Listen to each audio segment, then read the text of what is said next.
Hi friends, बघा हे माक्याचं झाड, त्याला माका म्हणतात.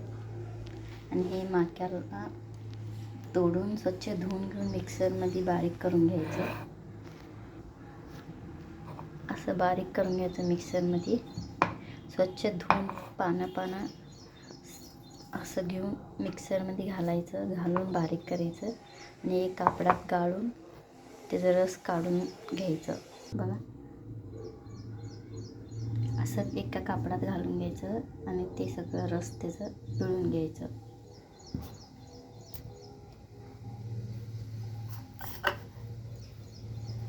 तर बघू शकता तुम्ही, बघा रस पिळाले ह्याचं.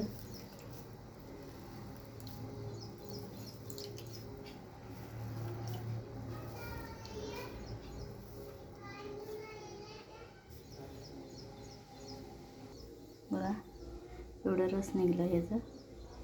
आणि हे रस नॅचरल डायगत दिसतंय बघा.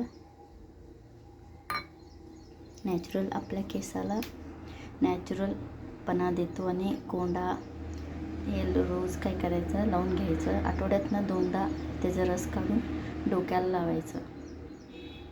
मी पण असंच करतो, आठवड्यात 2दा लावतो. धुवून दुसऱ्या दिवशी धुवायचं. त्याच्यामुळं कोंडा असलं जातंय, केस लांब होत्यात, पांढरे केस थांबतात. केस लांब व्हायला मदत करतो माकाचा रस. तुम्ही पण लावून बघा.